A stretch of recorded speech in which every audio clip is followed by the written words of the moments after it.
Salut les potes, j'espère que vous allez bien. Bienvenue sur Zuzman TV, la chaîne qui parle de comics et d'autres trucs geeks, mais surtout de comics. Avant de commencer, je tenais à vous remercier de votre fidélité car on a dépassé les 250 abonnés sur la chaîne et les vues suivent. C'est un véritable honneur pour moi de pouvoir me dire que mon travail intéresse autant de monde et je ne pensais pas tenir aussi longtemps quand j'ai créé ma chaîne. Et c'est donc grâce à vous si j'en suis là aujourd'hui. Mais c'est aussi grâce aux copains des gardiens de la pop culture, un super collectif qui n'hésite pas à mettre en avant le travail des uns et des autres. N'hésitez pas à aller voir la bande-annonce et à vous abonner à leur chaîne. C'est aussi grâce aux autres copains youtubeurs que je ne citerai pas car la liste est trop longue, mais je tenais à remercier en particulier le Comité des Comics qui nous a vraiment été à tous d'une grande aide.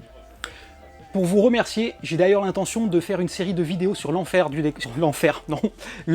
décor dans lesquelles je montrerai ma méthode de travail, l'écriture jusqu'au montage, en passant par le choix des lectures pour mes différentes vidéos. On se retrouve comme tous les mois depuis la librairie Alpha BD de Nice pour ma vidéo spéciale achat. Un mois plutôt raisonnable vu le peu de sorties, mais j'ai quand même trouvé le moyen d'acheter quelques trucs. Vous commencez à me connaître. C'est parti, générique.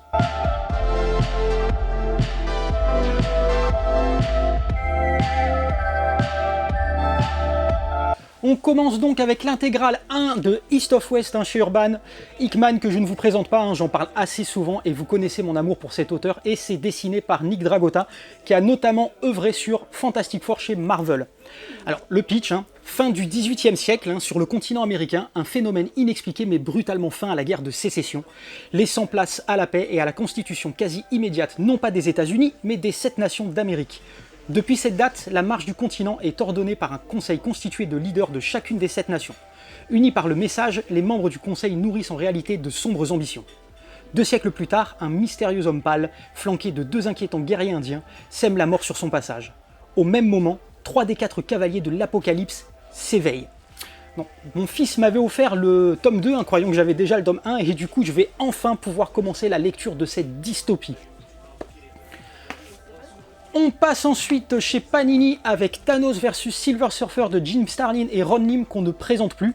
Dans cette série qui date de 1987, le Silver Surfer se retrouve témoin d'un événement lourd de conséquences. La mort vient de ressusciter Thanos et lui demande de remettre l'équilibre dans l'univers en tuant la moitié de ses habitants. Norinrad va tout faire pour contrecarrer les plans du Titan Fou, désireux d'exécuter les ordres de sa maîtresse. Dans la célèbre saga Le Défi de Thanos, le Titan Fou réunit les 6 pierres de l'infini pour annihiler la moitié de la planète. Voici réunis au format graphic novel les épisodes de la série Silver Surfer qui posent les jalons de la funeste quête du super vilain. 2 autres tomes viendront compléter ce récit dans les mois à venir. On reste chez Panini avec Dawn of X, volume 15, la suite de la saga mutante de, vous avez deviné, Jonathan Hickman bien sûr, mais aussi de Duggan et Percy, entre autres. Que commence l'invocation? La tension monte entre Krakoa et son île jumelle, menaçant tout ce que les mutants ont bâti. C'est le prélude d'un affrontement au cours duquel toutes les forces de l'homo supérieur devront s'unir. En plus, Tornade part en quête spirituelle. Le conflit au sein du club des damnés atteint son paroxysme et bien d'autres événements surprenants surviennent. C'est la fin de la première phase pour les X-Men de Jonathan Hickman. Les épisodes contenus dans ce tome sont donc assurés de boucler beaucoup d'histoires en suspens. Cela contient les Marauders 11 et 12, X-Factor numéro 3, Wolverine 5, New Mutant 12 et Giant Size X-Men Fantomex. Le gros morceau de mes achats n'est autre Gideon Falls chez Urban de Jeff Lemire qui a notamment créé Sweet Toss et Andrea Sorrentino qui a bossé sur Joker, Killer Smile et Green Arrow entre autres. Norton Sinclair est un jeune homme perturbé, marginal et légèrement paranoïaque, persuadé que les déchets des citadins renferment les clés d'une conspiration d'envergure. Il accumule classe et livre ses conclusions hallucinées au sujet d'une grange noire au docteur Xu, la psychiatre qui le suit depuis sa sortie de l'hôpital. Ailleurs, dans la petite bourgade de Gideon Falls, le père Fred prend contact avec la nouvelle communauté dont il a désormais la charge après la disparition subite du précédent prêtre. Au cours de sa première nuit sur place, une sinistre grange noire vient ponctuer une série d'événements pour le moins dérangeants. Un comics que m'ont survendu Franck, le libraire ici même, et tout un tas de mes contacts dans le game qui connaissent mon goût prononcé pour les récits d'horreur. J'espère que je ne serai pas déçu. Le mois étant assez maigre au niveau sortie, j'ai quand même fait un petit achat compulsif. Comme j'avais beaucoup aimé Carbone et Silicium de Mathieu Bablé, j'ai décidé de prendre Shangri-La. Voilà, parce que je pense que ça mérite bien un petit achat compulsif quand il s'agit de Mathieu Bablé. Voilà. Et voilà, c'est tout pour cette vidéo, Je pense avoir été raisonnable dans mes achats pour une fois. N'hésitez pas à me dire quels ont été vos coups de cœur dans ma liste ou dans vos propres achats.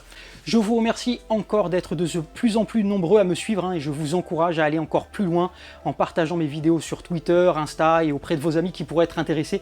Car seul, je vais vite, mais ensemble, on ira beaucoup plus loin. Et merci beaucoup à la librairie Alphabet de Nice qui me permet de tourner ma vidéo dans ce super cadre. Pour ceux qui découvrent la chaîne et qui ont apprécié, vous pouvez vous abonner et activer la petite cloche, ça fait toujours plaisir. En attendant la prochaine vidéo, je vous souhaite un bon été et je vous dis à bientôt.